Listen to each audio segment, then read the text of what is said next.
আমাদের দাবি আমাদের দাবি মানতে হবে আমাদের দাবি আমাদের দাবি মানতে হবে তুমি কে আমি কে আপা আপা জয় বাংলা।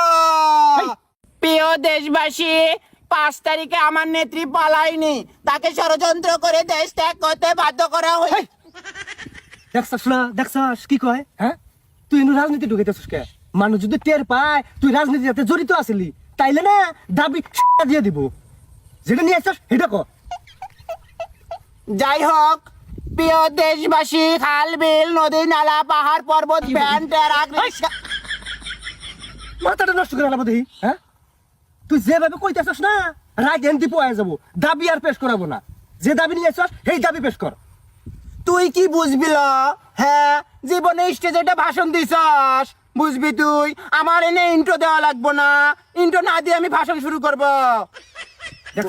দেখছস কি কয় হ্যাঁ যে ভাষণ শুরু করছে মানুষ মনে করবো ও কোন রাজনীতি করছে তাইলে ওর হাতে আঙ্গরে মনে কর বাস দাবি কাটা যাবো তাহলে বুঝে না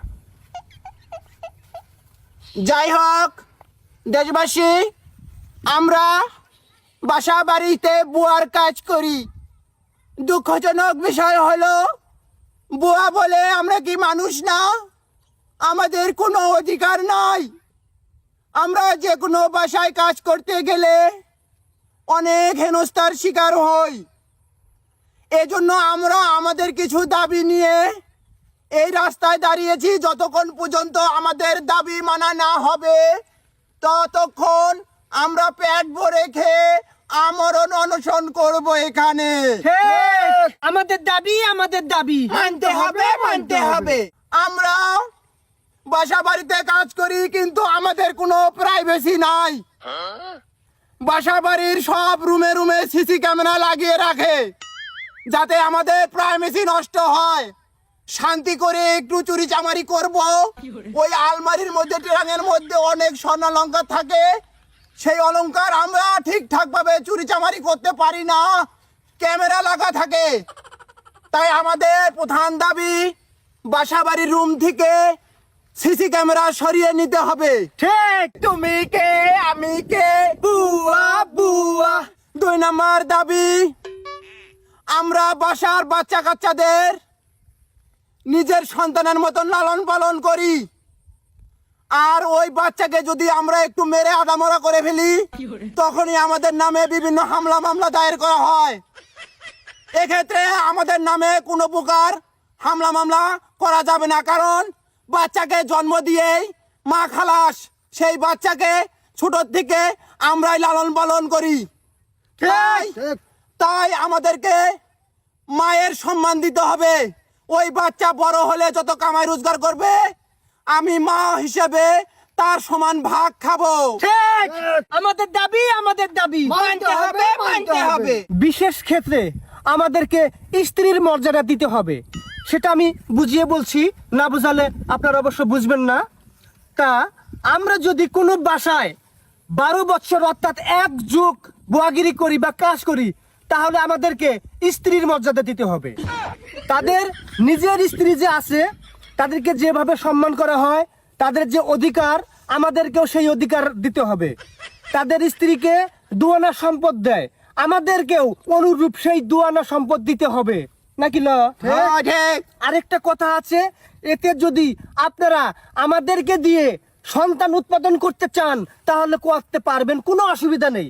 আপনাদের সন্তান আপনারা নিয়ে নেবেন, আমাদের দুয়ানা সম্পত্তি হলেই আমাদের আনা, তাই তো? তাই তো। তুমি কে আমি কে আপা আপা। আমার বিশেষ করে একটাই দাবি, বুয়া বলা যাবে না, কারণ আমাদের সম্মান আছে। তারাও মানুষ, আমরাও মানুষ, আমাদের কেন বুয়া বলা হবে? আমরা সঠিক অধিকার চাই, আমাদের সম্মান দিতে হবে। আমাদের সম্মানে কোথাও কমতি হলে আমরা মানবো না। ঠিক। আর একটা কথা, আমরা জিরা রসুন আদা পেঁয়াজ তেল এগুলা আমরা নিজের বাসায় কিনতে পারিব না। আমাদেরকে স্বাধীনতা দিতে হবে। এই সব জিনিস আমরা সঠিকভাবে স্বাধীনভাবে যেন বাসায় নিয়ে বাসার বাচ্চা কাচ্চাদের নিয়ে শান্তি মতো খাইতে পারি। ওগুলো নেওয়ার সময় আমাদের কোনো প্রকার চোর বলে অপমানিত করা যাবে না। আমাদের দাবি মানতে হবে। আমাদেরকে আফা বলতে হবে। যদি আফা বলতে না পারেন বিশেষ বিশেষ ক্ষেত্রে আপনি যদি আমার সিনিয়র হন আমার নাম ধরে ডাকবেন, আর যদি জুনিয়র হন আমার ছেলের নাম ধরে বলবেন অমুকের মা তমুকের মা। এ ব্যতি রেখে কোনোভাবেই আমাদের বুয়া বলা যাবে না। অনেক সময় হয় কি, এটা অনেক দুঃখের বিষয়, কান্না চলে আসে। বুয়া বলতে কি আমাদেরকে ভুয়া বলে ফেলে। আমরা কি ভুয়া? আপনারাই বলেন। কাজ করে খাই ভুয়া বলা হয়। আমাদেরকে ভুয়া বলা হয় কেন? তুমি কে আমি কে? আপা আপা আমাদেরকে কাপড় কাচতে দেয়, আমরা হাত দিয়ে কতদিন কাচবো? আমরা ওয়াশিং মেশিন চাই, ঘরে ঘরে যেন ওয়াশিং মেশিন থাকে, ওয়াশিং মেশিন দিয়ে আমরা কাপড় কাচবো। 5 বছর এক নাগার বুয়াগিরি করার পর আমাদেরকে প্রমোশন দিতে হবে। ঠিক ঠিক। আমাদের আওতায় ছোট্ট একটা কাজের মেয়ে নিয়ে তার দ্বারা কাজ করতে হবে, আমি দিক নির্দেশনা দিব। এই প্রমোশন আমাদের চালু করতে হবে। আরেকটা ব্যাপার যেটা আমাদের প্রধান দাবি, আমাদের এই কাজকে সরকারি চাকরির সমমর্যাদা দিয়ে সরকারি খাতায় নিবন্ধিত করতে হবে। মাসে মাসে আমাদেরকে বেতন ভাতা দিতে হবে, ঈদ উপলক্ষে ভাতা দিতে হবে এবং পেনশন ব্যবস্থা চালু করতে হবে। নতুবা আমরা ভরপেট খেয়ে দে এই রাস্তায় আমরণ অনশন করব। আমাদের দাবি আমাদের দাবি মানতে হবে, মানতে হবে। আমাদের দাবি আমাদের দাবি মানতে হবে, মানতে হবে। আমরা অনেক নিরাপত্তাহীনতায় ভুগি। আমাদের এক বাসা থেকে আরেক বাসায় যাওয়া লাগে, সেই জন্য আমাদের একজন করে বুয়ার পিছে 2টা করে পুলিশ সিকিউরিটি গার্ড দিতে হবে। আর পুরা ঢাকা শহরে আমাদের পরিবহন অবস্থা খুব খারাপ। পুরা ঢাকা শহরে 120টা পাজারু গাড়ি দিতে হবে। ভু বিএমডব্লিউ গাড়ি চা। বিএমডব্লিউ চাইলে পাদারু দিব না, পাদারু চাইলে টাটা দিব। বিএমডব্লিউ চামু চা চাইতি কম কে? আচ্ছা, বিএমডব্লিউ গাড়ি দিতে হবে। আমাদের দাবি আমাদের দাবি মানতে হবে মানতে হবে। আপনারা সবাই থাকেন এখন, আমরা এখন ভরপেট খেয়ে দিয়ে বিরিয়ানি খাবো, খেয়ে দিয়ে এখানে আমরণ অনশন করব। সবাই ভালো থাকবেন, সুস্থ থাকবেন, বিদায়।